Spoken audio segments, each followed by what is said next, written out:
Hola, ¿qué tal? Muy buenos días. Reciban un cordial saludo. Hoy es domingo 11 de octubre del 2020 y estamos de regreso a nuestro estudio del libro de Hechos. Hemos titulado el día de hoy a nuestra predicación El inicio de la iglesia. Vamos a estar en el libro de Hechos, en el capítulo 2, y hoy iniciamos en este capítulo.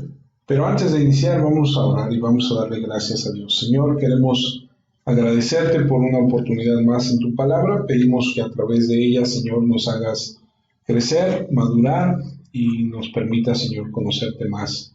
Pedimos, Padre, por el crecimiento de nuestra iglesia, por el crecimiento a nivel personal.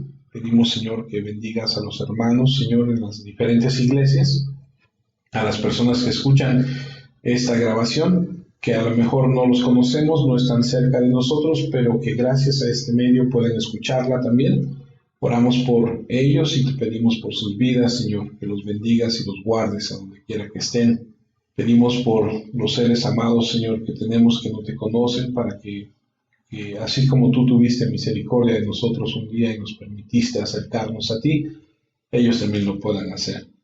Pedimos, Padre, que a través de tu palabra, Señor, tú bendigas a tu pueblo el día de hoy, en las diversas iglesias que hoy se congregan, que bendigas a los hermanos, Señor, con tu palabra. Gracias por un día más en tu palabra. Pedimos, Señor, tu fortaleza y pedimos, Señor, la revelación de tu palabra para nuestra vida, Señor, para nuestro crecimiento. Ayuda a los pastores, a los hermanos que están reunidos, dales de ti, Señor. Ayuda a nuestras autoridades, Señor, que has puesto para gobernar. Dales sabiduría, dales entendimiento, dales, Señor bendito, lo que requieran para hacer su trabajo que tú les has permitido, Señor. Gracias por estos tiempos, por darnos la oportunidad de que a pesar de las situaciones que vivimos podamos escuchar tu palabra a través de estos medios, Padre. En Cristo Jesús. Amén, Señor. Estamos en el libro de Hechos, en el capítulo 2, y hoy vamos a comenzar este capítulo. Y si me permite voy a leer capítulo 2 de Hechos, versículo 1, que dice: Cuando llegó el día de Pentecostés, todos estaban reunidos en un mismo lugar. De repente vino del cielo un ruido como de un viento muy fuerte que llenó toda la casa. Vieron algo parecido a llamas de fuego que se separaron y se colocaron sobre cada uno de los que estaban ahí. Ese es el fenómeno que Dios diseñó para inaugurar el nacimiento de la iglesia. Somos la iglesia de Cristo y esta es nuestra historia. Ahora recuerden que en el primer capítulo del libro de los Hechos vimos la preparación para el nacimiento de la iglesia. Ahora cuando llegamos al capítulo 2, experimentaremos a través de la lente de las Sagradas Escrituras el comienzo real de la iglesia. En el capítulo 1, los discípulos estaban esperando la venida del Espíritu Santo. En el capítulo 2, llega. En el capítulo 1, los discípulos fueron equipados para su ministerio, y en el capítulo 2 reciben el poder para su ministerio. En el capítulo 1, los creyentes fueron retenidos, se les fue dicho que esperaran. En el capítulo 2, van a ser enviados. El envío del Espíritu Santo fue para unir a los creyentes y establecer la iglesia. Y esta es la inauguración de una nueva era. Nace algo nuevo que nunca antes se había conocido. Algo nunca visto en el Antiguo Testamento, algo prometido para el Nuevo Testamento. Para la iglesia hasta este momento, eso ha sido un misterio, algo escondido, a punto de ser revelado. Vuelvo a leer Hechos capítulo 2, versículo 1. Dice que cuando llegó el día de Pentecostés, estaban todos reunidos en el mismo lugar. Este día de Pentecostés es interesante que aprendamos qué significa, de dónde viene, qué significa esta palabra. Bueno, el bautismo con el Espíritu Santo es un acto soberano de Dios, basado en el tiempo de Dios. No está basado en nada de lo que ellos hicieron. Cuando llegó el día de Pentecostés, fue hasta ese momento. La palabra Pentecostés es una palabra griega que significa la 50ª parte de algo, o la 50ª en secuencia o en orden. Para los judíos era el nombre de una de sus fiestas. Fue una fiesta que tomó 50 días después de la Pascua. Es decir, 50 días después de la Pascua se llevó a cabo esta celebración. En el Antiguo Testamento podemos leer Éxodo 23:16, que habla y dice: también la fiesta de la siega, los primeros frutos de tus labores que hubieres sembrado en el campo, y a la salida del año, cuando hayas recogido los frutos de tus labores, la fiesta de la cosecha del campo. Podemos ver también en Éxodo 34:22 que dice: también celebrarás la fiesta de las semanas, la de las primicias de la siega de trigo, y la fiesta de la cosecha a la salida del año. Estas son referencias del Antiguo Testamento a este evento de 50 días. ¿Cuál es el propósito? Conmemorar los primeros frutos de la cosecha de trigo. Recuerde eso. Y si usted es de las personas que anote esto. Son los primeros frutos de la cosecha de trigo. Esta conmemoración o celebración es debido a la llegada de los primeros frutos de la cosecha de trigo, pero también adquirió otras características, es decir, se incluyó la celebración porque después del exilio del pueblo de Israel de Egipto, se convirtió en una celebración tradicional para recordar la entrega de la ley. Los historiadores dicen o creen que fueron aproximadamente 50 días después del éxodo de Egipto que Dios le dio la ley a Moisés, por lo que agregaron esta celebración. Así que este evento significativo, en el que celebran la cosecha de los primeros frutos por venir, también recuerdan la entrega de la ley mosaica.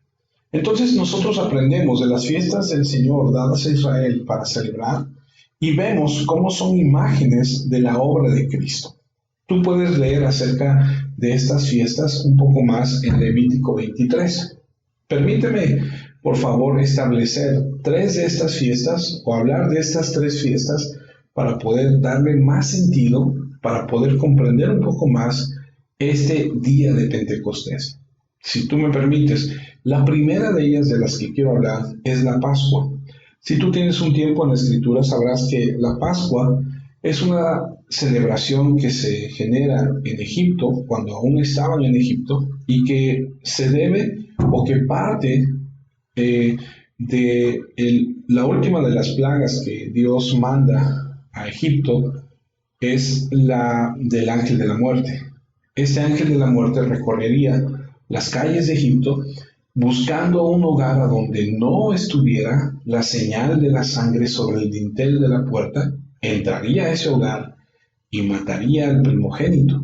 Entonces Dios le advierte a Moisés y le dice: debes decirle al pueblo que escoja un cordero con ciertas características y después de tenerlo un tiempo debe sacrificarlo, comérselo, con cierta preparación, no deben quebrarle los huesos y la sangre que viertan de ese cordero deben utilizarla para ponerla por señal en el dintel o en el marco de las puertas para que cuando el ángel de la muerte venga no entre a ese hogar. Entonces esta es una figura de la obra de Cristo, se convierte en una imagen de la obra de Cristo como el Cordero Pascual. Esto significa que en esta primera fiesta hay varias situaciones que nos arrojan cierta luz de lo que habría de venir. El Cordero inocente es Cristo, la sangre que se vierte y que se pone sobre el dintel es la señal de que Cristo nos ha salvado y que el ángel de la muerte va a pasar de largo. De hecho, eso significa Pascua, pasar de largo. En esa celebración se debía comer ese cordero con pan sin levadura, porque la levadura significa pecado, y en esta celebración de ese cordero no hay pecado. Cristo se convierte en el cordero pascual, es decir, inicia esa celebración estando en Egipto, y la última vez que se va a celebrar es cuando Cristo muere en la cruz. Lo recordaron muchos años, pero Cristo es el último Cordero Pascual. Después de Él no hay más sacrificios que ofrecer, porque Él es el Cordero Pascual. Primera de Corintios 5:7 dice: desháganse de la levadura vieja para que puedan ser como masa nueva. Pues ustedes son como el pan de la Pascua, que no tienen levadura, porque Cristo, nuestro Cordero de la Pascua, ya ha sido sacrificado. Es decir, ya nos lavó, ya nos quitó toda esa vieja levadura, todo ese pecado al cual nosotros éramos esclavizados. Ahora, la segunda fiesta que marca en Levítico 23 fue después de la Pascua y tiene que ver con la celebración de las primicias. Es decir, esa es una celebración que simboliza la cosecha por venir. Y esto es una resurrección, esto es una imagen, perdón, de la resurrección de Cristo, que se va a producir después de su muerte, por supuesto. La celebración de las primicias, una imagen de que Cristo es la primicia de todos los que duermen. Recuerda que la palabra dormir en la iglesia, en la Biblia, habla de muerte. Entonces, porque Él vive, nosotros también viviremos. 1 Corintios 15:20 dice: mas ahora Cristo ha resucitado de los muertos, primicia de los que durmieron es hecho. Esta fiesta es la celebración de los primeros manojos, de los primeros retoños. No representa la cosecha entera. Solo nos dice que ya está dando fruto, que hay esperanza, está la certeza de que habrá cosecha. Representa la resurrección, porque la resurrección es la esperanza de que lo que se sembró está dando fruto. ¿Qué se sembró? La vida de Cristo. Y la tercera, que es a la que queremos concentrarnos, se llevaba a cabo 50 días después. 50 días después llegó la fiesta de Pentecostés. Todo esto lo puedes leer en Levítico 23, y si me permites voy a leer de Levítico 23, versículo 15. Cuenten 7 semanas completas desde el día que trajeron el manojo para presentarlo, o sea, el día después del día de descanso. Esto quiere decir que contarán 50 días hasta el día después del 7º día de descanso. Luego traerán una ofrenda de cereal nuevo para el Señor. Inmediatamente después de la celebración de las primicias, de cuando empiezan a ver que empieza a haber fruto y toman ese manojo y lo traen 50 días después, tendrían otra fiesta, y esta fiesta es conocida como Pentecostés, la celebración de la cosecha de trigo. Y mientras la Pascua representa la muerte de Cristo y la celebración de la cosecha representa su resurrección, la fiesta de la cosecha de trigo representa que ahora va a haber nuevos brotes, es decir, va a comenzar algo nuevo. Lo hicieron en esta celebración, harían 2 panes horneados con levadura. Su pan en el Pentecostés tenía levadura. ¿Por qué? Porque si bien no hay pecado en Cristo, hay pecado en la iglesia. ¿Y qué tiene que ver esto con la iglesia? Precisamente porque el nacimiento de la iglesia es en el día de Pentecostés, representa eso. El trigo se hornea y se ofrece, y la fiesta de Pentecostés, dicho sea de paso, no es una ofrenda de granos sueltos, sino un pan, una unión real de partículas, en una unión común, en un cuerpo común. Entonces, en el diseño perfecto de Dios, desde el principio, la iglesia fue diseñada para nacer en Pentecostés, para cumplir estas predicciones típicas. Es la obra divina de Dios. La cosecha aún no está completa, pero esto anticipa una cosecha completa. Por eso conectaron Pentecostés con las primicias. Era una fiesta de la cosecha, pero una fiesta de la cosecha en el sentido de los primeros frutos, no porque toda la cosecha hubiera terminado. Están celebrando que empieza a haber ciertos frutos. No han terminado, empiezan a llegar los primeros frutos. Y nacía la iglesia, entonces los primeros seguidores de Cristo están ahí.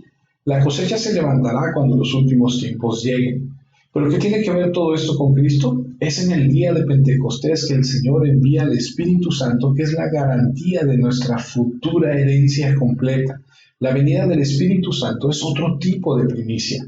Es como cuando se da el anillo de compromiso, que significa una promesa de boda. Déjame leerte Efesios, capítulo 1, versículo 14. Dice: el Espíritu es un adelanto que se nos da como garantía de que recibiremos lo que Dios prometió, que quien usó la garantía del Espíritu para darnos libertad. Como resultado, Dios será alabado por su grandeza. Esto no es algo que Dios da cuando lo solicitas como la fórmula correcta. Este es otro acto soberano de Dios en un momento preciso, como todos los demás actos de Dios. Exactamente en el momento, en el lugar y en la forma que Dios consideró que sucediera. Es decir, el nacimiento de nuevos frutos 50 días después de que salió el primero representa Pentecostés. Viene el Espíritu Santo a estos 120 que están reunidos, porque ahí está representado los nuevos frutos, los primeros, los que se empiezan a dar. Ahí nace la iglesia. y es en el tiempo perfecto y exacto de Dios. Hechos 2:2. De repente vino del cielo un ruido como de un viento muy fuerte que llenó toda la casa. Entonces todos están juntos en un solo lugar. No sabemos exactamente dónde estaban, pero menciona la palabra casa. No sabemos si estaban en un cuarto superior de esa casa o exactamente dónde, pero estaban todos reunidos, juntos. Asumimos que los 120 permanecerían o estaban juntos, como el Señor les dijo, y que estuvieran hasta que viniera el Espíritu. Y de repente, inesperadamente, nace la iglesia. De repente el Espíritu Santo llega de manera instantánea, inesperada, de manera milagrosa, de una manera divina del cielo. Y ese es el origen adecuado. Toma su fuente de Dios y el fenómeno se da en un segundo. Hechos 2:2 dice de repente. Fue algo que no estaban, si bien lo estaban esperando, no sabían en qué momento vendría. Y luego es importante resaltar que dice que vino del cielo un ruido como de un viento muy fuerte que llenó toda la casa. Vino del cielo un ruido como un viento recio que soplaba violentamente. Ese es el ruido de algo como un viento, pero no es viento. El viento hace un ruido fuerte. El viento aquí, sin embargo, no es para indicar un viento real, sino para ser una metáfora o una analogía para describir el tipo de sonido que escucharon. No hay viento, porque dice que es como de un viento. Nada está soplando, no hay nada, no hay viento físico, solo hay un sonido como de un huracán. Y la palabra traducida aquí por viento no es la habitual. Realmente significa como una explosión. No hay movimiento en el aire o un soplido, y sin embargo el sonido fue como el de un huracán caído del cielo. Es el soplo mismo del aliento de Dios que llega a la tierra desde el cielo. Y este es el bautismo del Espíritu Santo que dijo Jesús que sucedería en unos días. El sonido se escuchó por todas partes. El sonido seguramente reunió a la multitud masiva que después es a la que le predica Pedro, porque después de este acontecimiento se va a llenar ese lugar de gente. Pero la presencia del soplo de Dios llenó toda la casa, y esto significa que fueron completamente sumergidos. Es decir, esta palabra llenó habla de estaban completamente llenos, sumergidos, por así decirlo, completamente bautizados. Eso es lo que pretende transmitir esa palabra. De hecho, puedes traducirlo como inmersión en el Espíritu Santo, literalmente sumergidos. Esa es la venida del aliento de Dios. Y aquí nace la iglesia, y esta es en cierto sentido una realidad no experimental como la salvación. No sientes la salvación. Podrían haber escuchado la explosión, hubo fenómenos audibles, también hubo fenómenos visuales, como las lenguas de fuego, que eran como de fuego, y hablaremos de eso en un minuto, pero esto no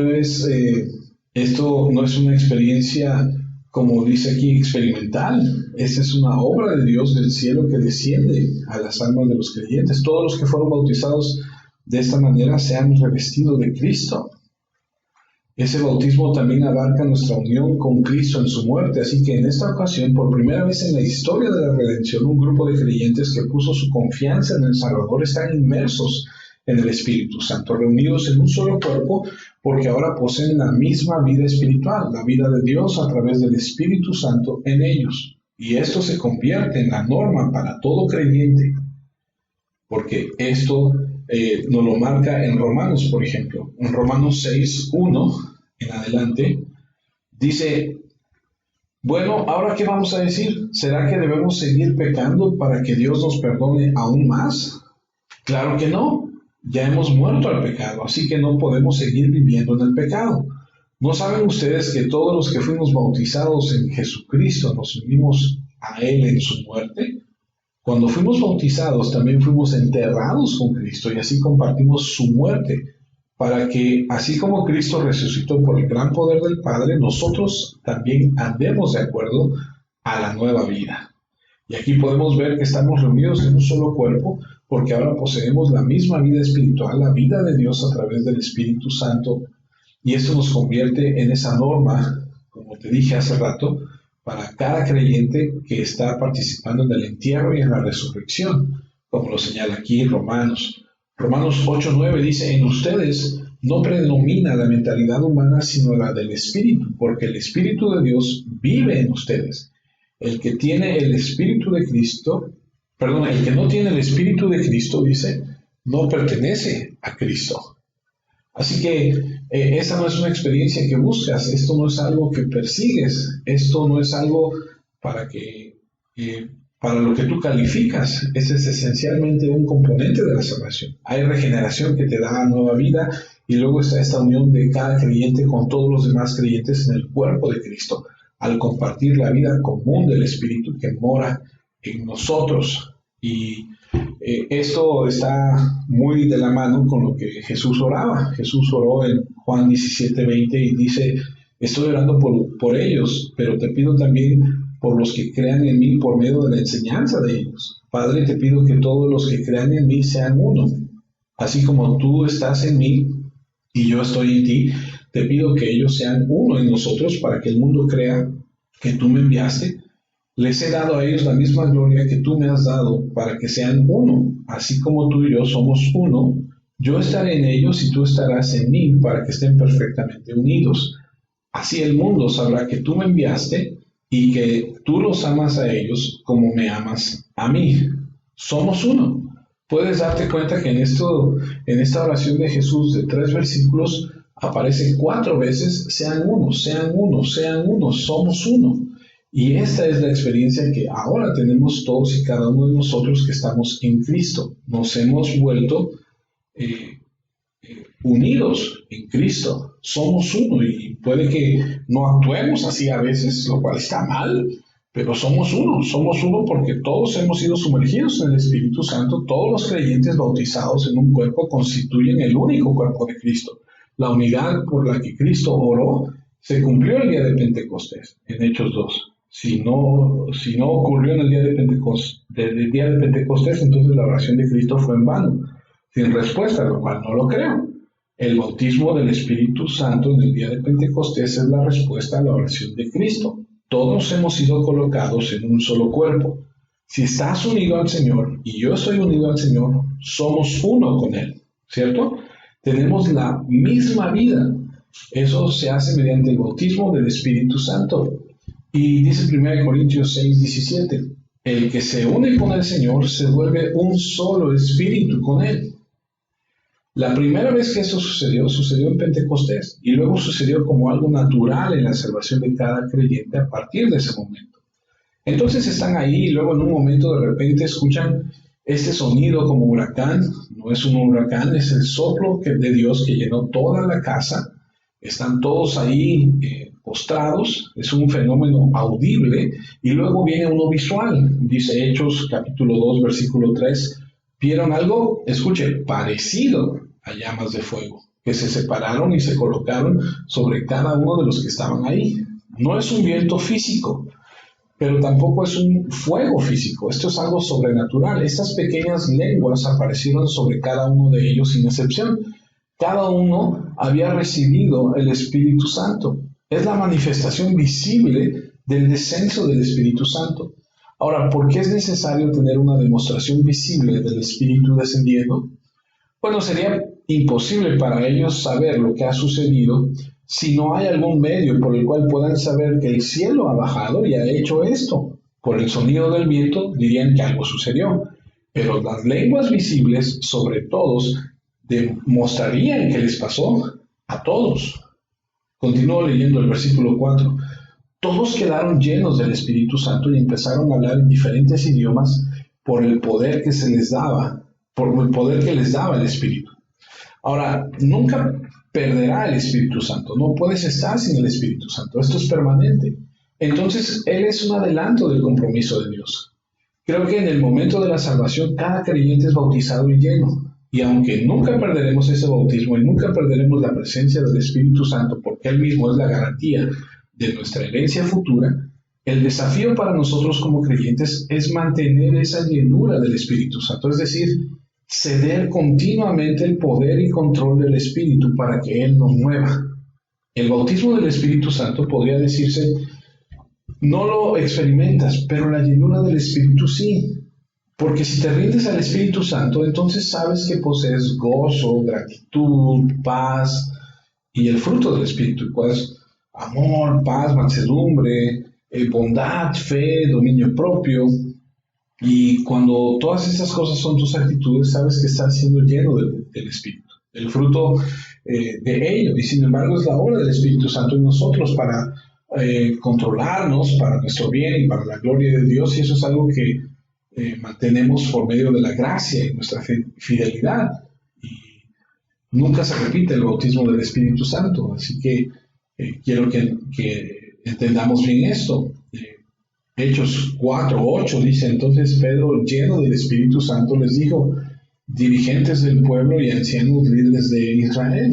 Y podemos ver que aquí Pedro, quien obviamente estaba ahí el día de Pentecostés y fue bautizado con el Espíritu Santo y lleno del Espíritu Santo en ese momento, el Espíritu Santo realmente se apoderó de él literalmente y lo controló mientras hablaba. ¿Y por qué? Porque ahora Pedro es una persona llena de ese poder. Hechos 4:31 dice: cuando los creyentes terminaron de orar, el lugar donde estaban reunidos tembló y fueron llenos todos del Espíritu Santo y siguieron anunciando valientemente el mensaje de Dios. La llenura del Espíritu Santo es la experiencia continua que queremos mantener. Voy a leer ahora Hechos 6:5. A todo el grupo le gustó la idea. Entonces eligieron a estos 7 hombres. Esteban, hombre de mucha fe y lleno del Espíritu Santo. Fíjate, recalco la llenura del Espíritu Santo. Luego habla de los demás, que es Felipe, Prócoro, Nicanor, Timón, Parmenas, y Nicolás, uno de Antioquía, que se había hecho judío. Y aquí estaba ese hombre Esteban, lleno del Espíritu, y manifestaba estos frutos del Espíritu. Hechos 6:8, Esteban, lleno del poder y de la bendición de Dios, hacía grandes maravillas y señales milagrosas entre el pueblo. Este hombre está lleno del Espíritu Santo. Y eso es lo que quiero resaltar.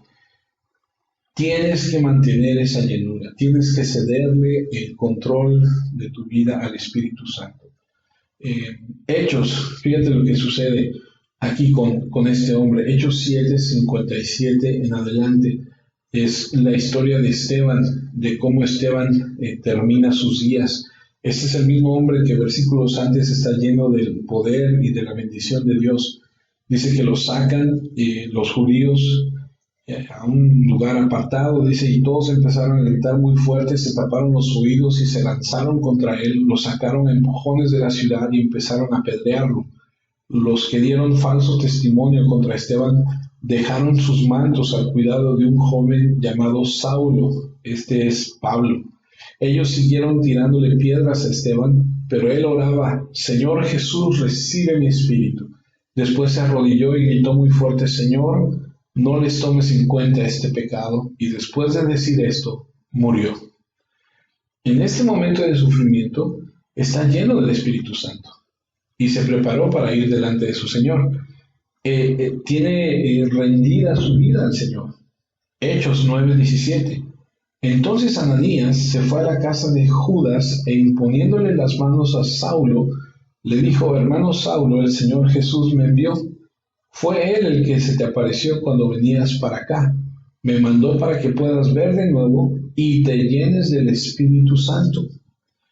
Este concepto de estar lleno del Espíritu Santo simplemente significa que el Espíritu Santo, que reside plenamente en la vida de un creyente, asume el control total. Esa es la idea. Y eso es lo que queremos recalcar. Efesios 5:18. No se emborrachen, porque así echarán a perder su vida. Mejor, dice, llénense del Espíritu Santo. Hechos 11:22. La iglesia de Jerusalén escuchó las noticias sobre el nuevo grupo de creyentes de Antioquía. Entonces enviaron a Bernabé desde Jerusalén hacia Antioquía.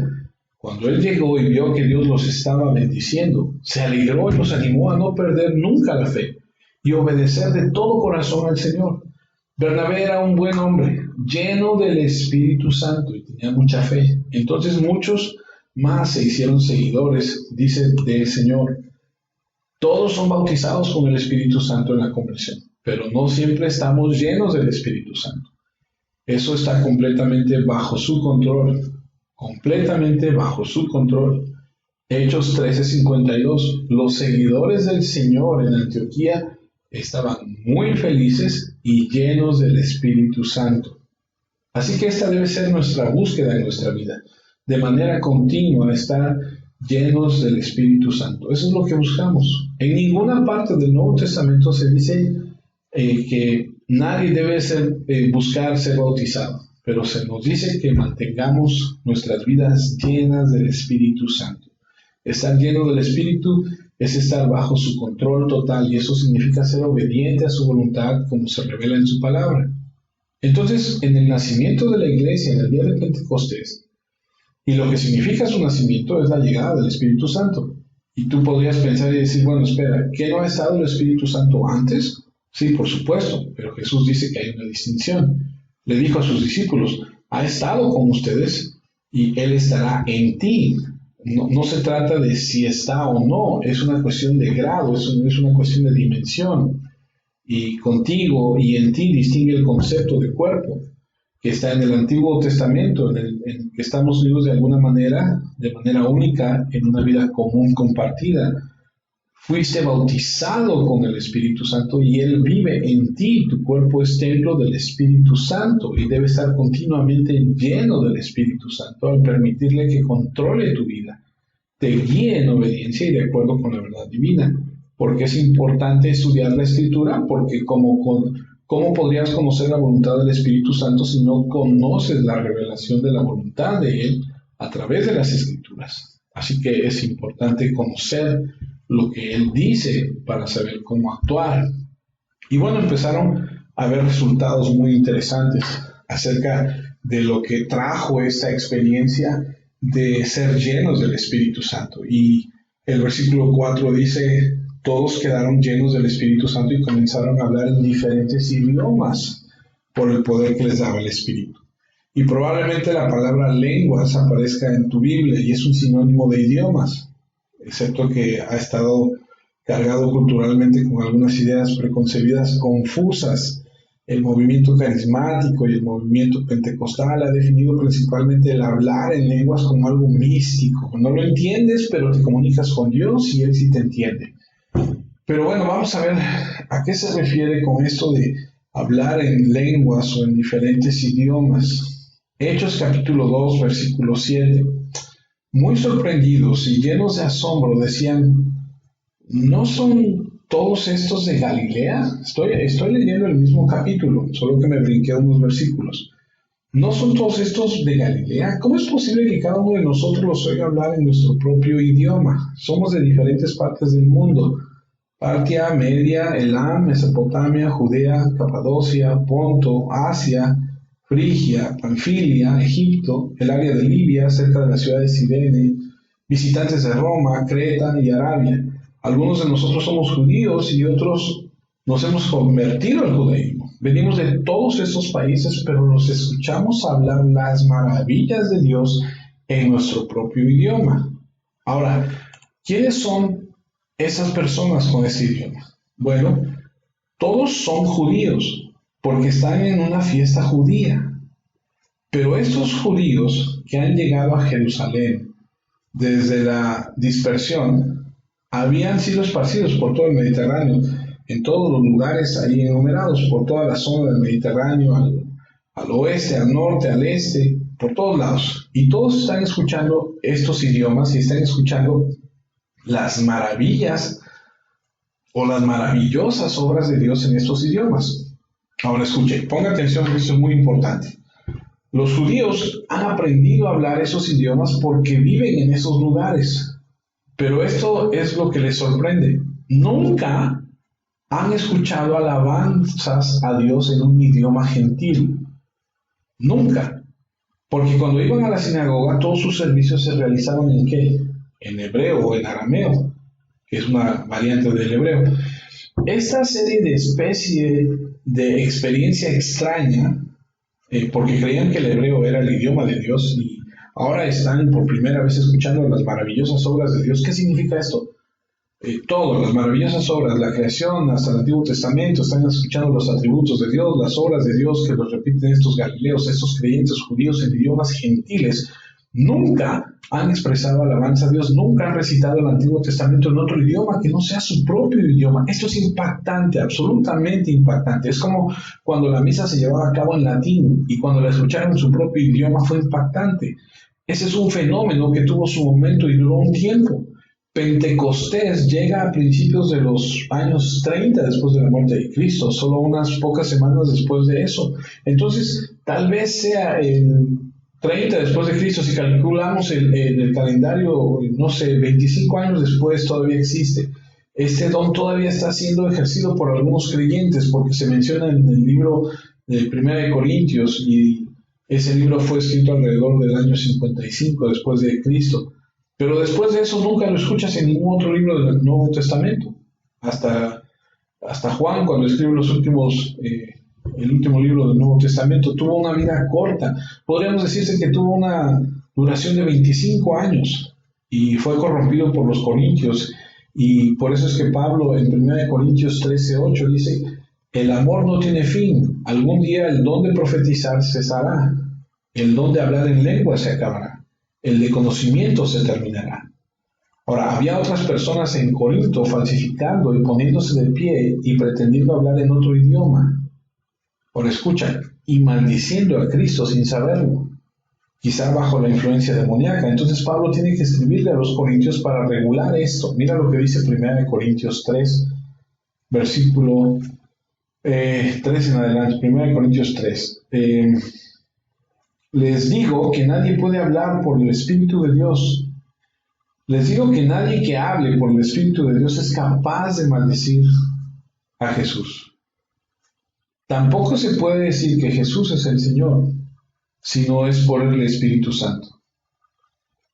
Hay diferentes clases de dones espirituales, pero todos vienen del mismo Espíritu. Hay diferentes formas de servir, pero hay un solo Señor. Hay diferentes formas de actuar, pero hay un solo Dios que trabaja entre nosotros en todo lo que hacemos. El Espíritu se muestra de manera diferente en cada uno para beneficio de todos. A uno les da la habilidad de hablar con palabras de sabiduría, el mismo Espíritu le da a otro la habilidad de hablar con conocimiento y a otro le da fe. Ese mismo Espíritu le da a otro el don de sanar a los enfermos, a otro le da el de hacer milagros, a otro el de profetizar y a otro el poder reconocer cuando habla el Espíritu de Dios y cuando habla algún otro espíritu.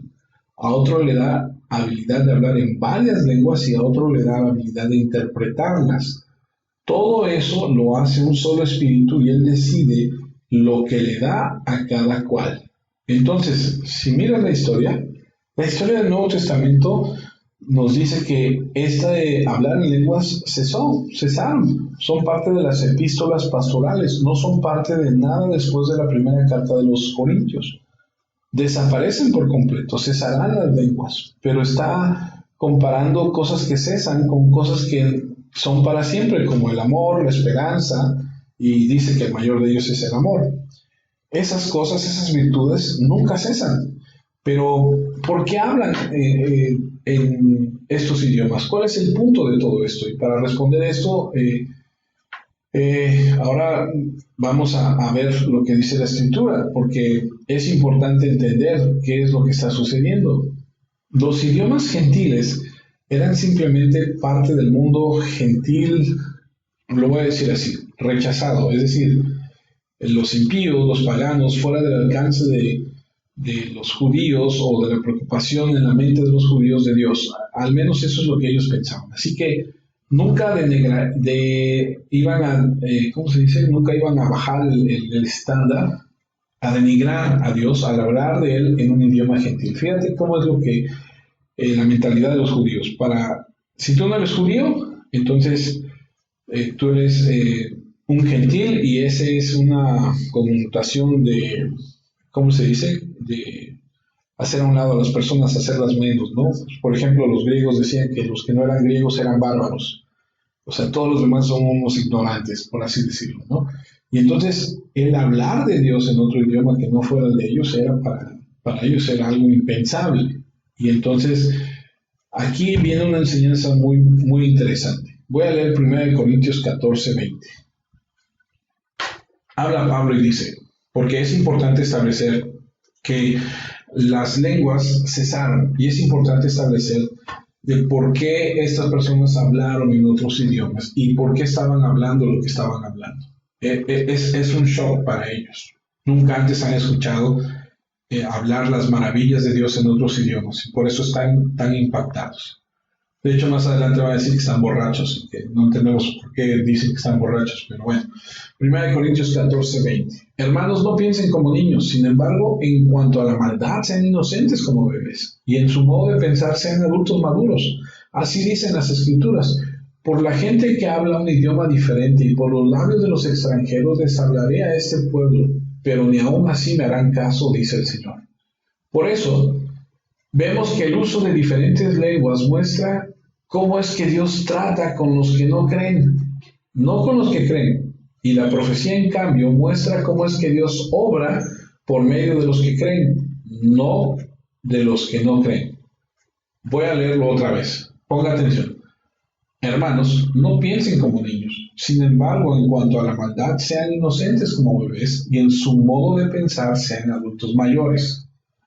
Así dice la Escritura. Y cuando hace referencia a eso, está haciendo referencia al Antiguo Testamento, porque recuerda, en este momento no hay Nuevo Testamento, se está escribiendo. Por la gente que habla en un idioma diferente y por los labios de los extranjeros, le hablaré a este pueblo, pero ni aun así me hará caso, dice el Señor. Bueno, en primer lugar necesitamos ser maduros. Necesitas pensar con cuidado. Y cuando dice que ni aun así me harán caso, dice el Señor, vemos a qué se refiere. A hablar un idioma diferente.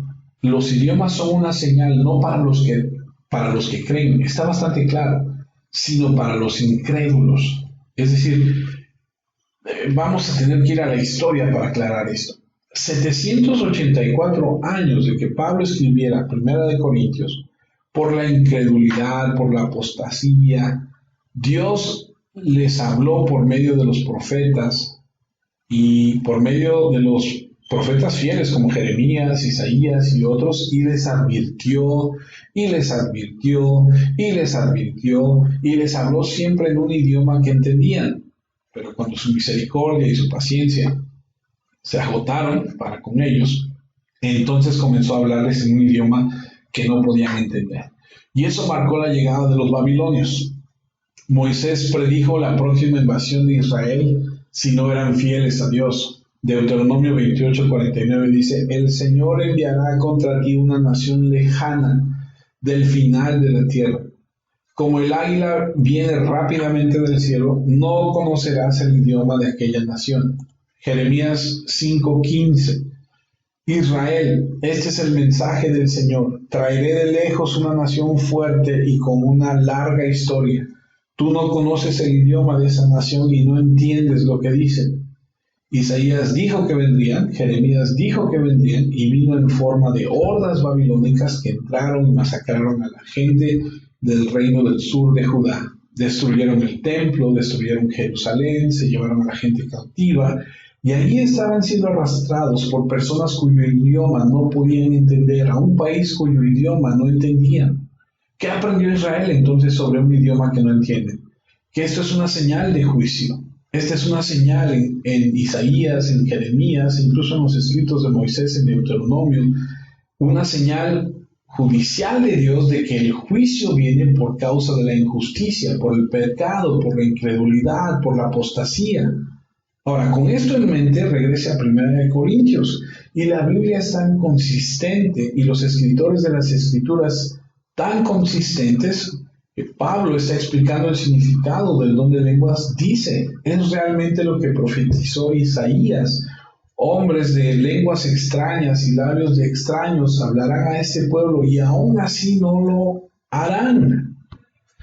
El Señor entonces nos está diciendo que los idiomas son una señal, no para los que creen, dice, sino para los incrédulos.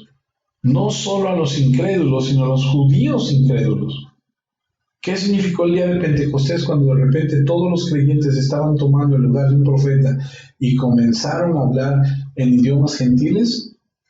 Cualquier judío, escucha, cualquier judío que conociera el Antiguo Testamento tendría motivos para temblar, porque Dios siempre les había hablado en su idioma. Ahora hablaban un idioma que no podían entender. ¿Y cuál es el punto de esta señal?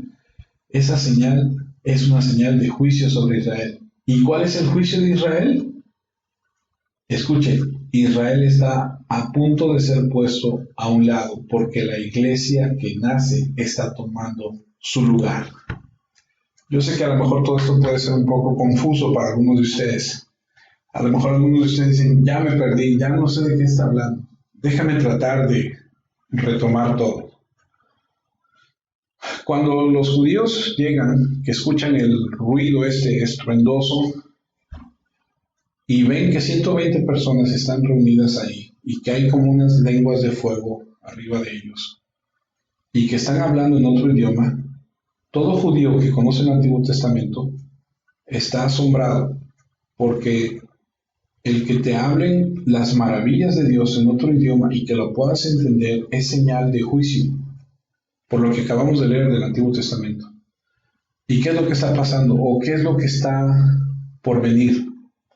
Para aquellos que conocemos un poquito más la Biblia, sabemos que cuando la iglesia nace, el pueblo de Israel es hecho a un lado, porque el pueblo de Israel tuvo su oportunidad, tuvo al Mesías, tuvo a Jesús y lo rechazaron. Y no quiere decir que Israel ha sido puesto a un lado para siempre, sino que está como en pausa. Israel será salvo.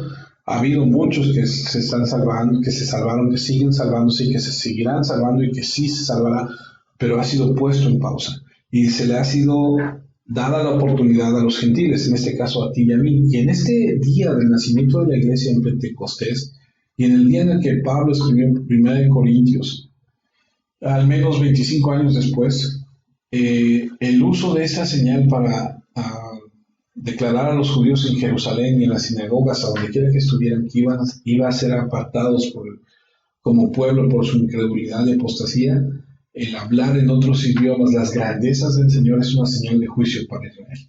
Moisés advirtió, Isaías advirtió, Jeremías advirtió, viene el juicio, los apóstoles advirtieron, el Espíritu Santo les dio a algunos el don de continuar llevando esta advertencia de que vendría el juicio y llegó. 70 años después llegó. Jesús lo predijo en Lucas 13, no quedará piedra sobre piedra, y llegó cuando llegaron los romanos y destruyeron Jerusalén. Dice la historia que mataron, no recuerdo si 100,000 o cerca de 200,000 sacerdotes, los aventaron por los muros de Jerusalén. Fue una cosa terrible. O sea, es una advertencia tras advertencia tras advertencia. Y cualquiera que fuera este don, en el libro de los Hechos es el mismo en 1 Corintios. El principio entonces es claro, los idiomas se usaban en el Antiguo Testamento como señal de juicio y se usan en el Nuevo Testamento como señal de juicio. En cada caso, juicio sobre Israel por su apostasía, que alcanzó su punto culminante cuando clamaron por la sangre de su Mesías. Ay, híjole, no puedes apostatar más que eso. Esa ciudad estaba llena de judíos que escuchaban un pronunciamiento de juicio mientras Dios dejaba a un lado a Israel y formaba a un nuevo pueblo, que en este caso es la iglesia. Y como te dije hace un rato, Dios no ha apartado a Israel para siempre. Dios no, eso no es así. Dios salvará un día al resto de la nación de Israel.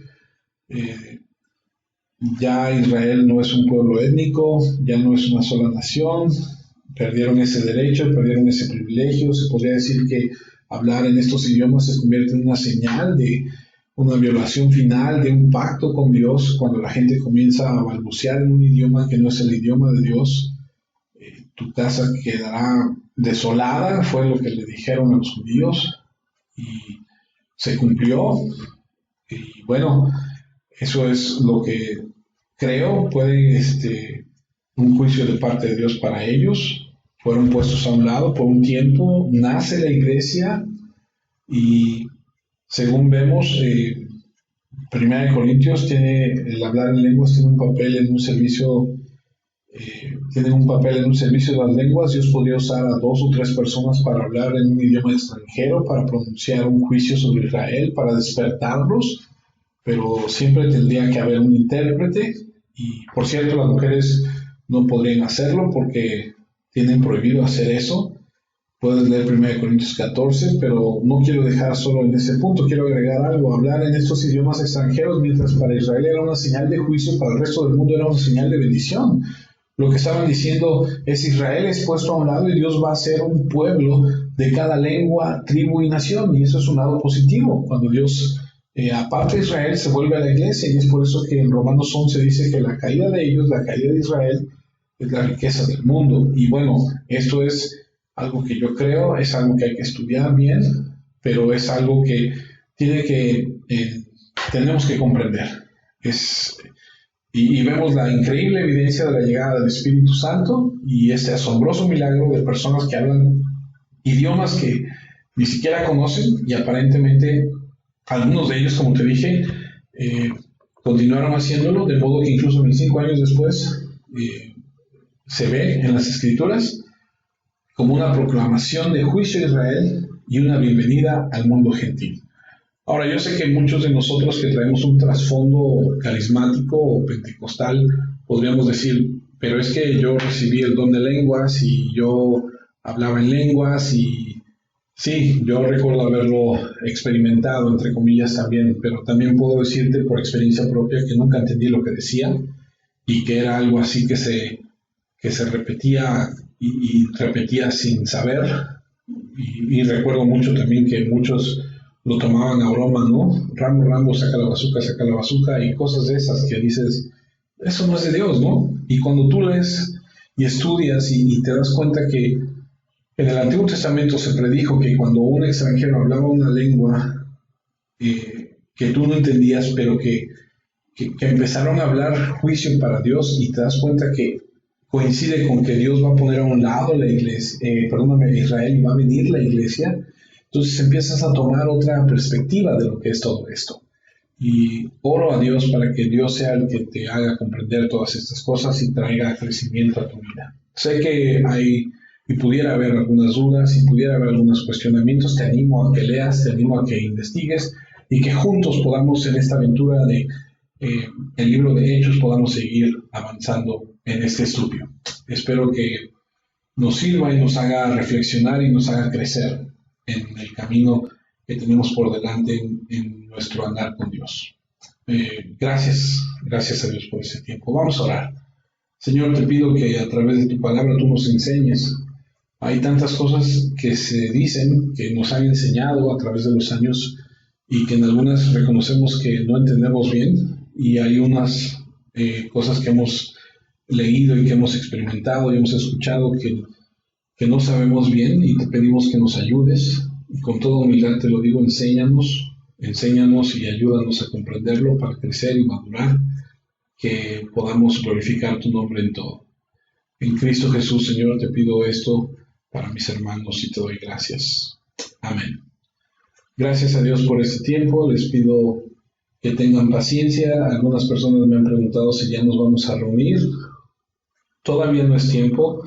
Hay un peligro de rebote, de rebrote y de rebote también de la pandemia. Así que tenga paciencia. Es muy probable que tengamos que estar todo este mes de octubre todavía separados, pero vamos a ver qué dice Dios en las próximas semanas, y en cuanto se pueda, téngalo por seguro que estaremos juntos otra vez.